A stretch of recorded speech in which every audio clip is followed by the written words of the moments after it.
Fala pessoal, tudo bem com vocês? Quem está falando aqui é o professor Bruno e hoje a gente vai resolver mais um exercício da prova da FAMERP de 2025. Vou resolver um que fala sobre radioatividade. Vamos lá? Deixa eu espelhar minha tela aqui para vocês, assim vocês podem compartilhar junto comigo a resolução desse exercício. Bora lá então? Vamos lá, ó. Esse exercício que vocês vão ver aqui comigo, mais uma vez eu vou falar para vocês, ele é sobre radioatividade. Deixa eu puxar minha câmerazinha um pouquinho para cá. Pronto, agora vai. Tá dizendo assim, ó. Os elementos químicos artificiais são produzidos em instalações de pesquisa por meio de aceleradores de partículas. Para a obtenção do elemento Livermório 290, quando tem esse símbolozinho assim escrito nome, tracinho, número, a gente está falando sobre o número de massa desse elemento, tá bom? E aí fala o símbolo dele, que é o LV. Um feixe acelerado de átomo leve, titânio 50, é lançado sobre um alvo de átomo pesado. Com a fusão desses dois átomos, forma-se um produto de fusão instável, o Livermório 294, que emite quatro nêutrons, originando o novo elemento, o Livermório 290. A figura representa esse processo.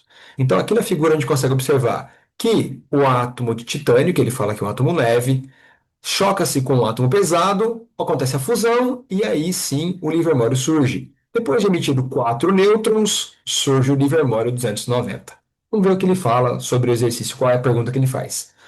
O símbolo do elemento utilizado como átomo pesado. Então a gente está perguntando sobre esse elemento aqui, ó, o átomo pesado, nesse processo. E o número de nêutrons do átomo de Livermório é quanto? Bom, vamos lá, vamos responder a primeira pergunta que ele faz. Primeiro, vamos tentar escrever essa equação.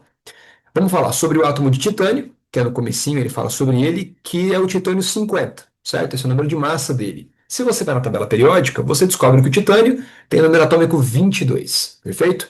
Se choca ou faz fusão com um átomo que eu não sei, vou chamar de X, e depois se torna o Livermório, que também a única informação que eu tenho dele por enquanto é a massa, que é 294.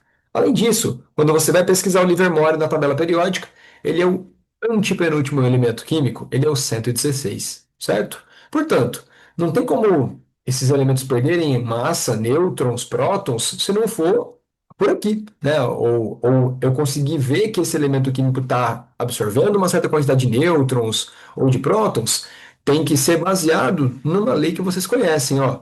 Tudo que tem que estar de um lado tem que estar do outro da equação química, não tem como sumir massa, né? A gente fala de lei de conservação das massas, pode-se levar em consideração essa lei para a gente resolver esse exercício. Então, por exemplo, ó, se desse lado aqui em cima eu tenho 50, mais quanto que vai dar os meus 294? Aqui, obrigatoriamente, eu vou ter 244. Isso aqui é a massa desse elemento aqui, que não vai servir para a gente identificar o número atômico dele, e muito menos que elemento que ele é. Para identificar o elemento, eu tenho que ver o número atômico. 116 menos 22, eu consigo encontrar esse elemento. Porque 22 mais quanto que vai dar 116? Esse elemento aqui vai ter massa, não, vai ter número atômico igual a 94. Quando você vai na tabela periódica, você descobre que o elemento químico que tem o número atômico igual a 94 é o Pu, mais conhecido como plutônio. Então, pronto, ó. Já selecionei o nosso elemento que responde a primeira pergunta. Então, por enquanto, agora ficamos entre a alternativa A e a B. A segunda pergunta é: pensando só no Livermório 290, Livermório 290, qual vai ser o número de nêutrons que esse átomo apresenta? Bom, o número atômico do Livermório sempre vai ser 116. O que significa o número de massa de um elemento? Prótons mais nêutrons. O número atômico é igual ao número de prótons. Se eu fizer um menos o outro, eu encontro o número de nêutrons. Então vamos lá. A nossa continha vai ser 290 menos 116. O número de nêutrons que esse átomo vai apresentar é 174. Por isso, a alternativa certa é a letra A. Perfeito? Espero que vocês tenham entendido. Questãozinha muito boa para recordar essas equações radioativas de fusão, fissão ou até emissão de partículas nucleares. Lembre, é importante a gente lembrar a partícula alfa, gama e beta, certo? A gente não pode chamar gama de partícula, mas é uma emissão radioativa também. Tá joia? Beijo para vocês e até mais.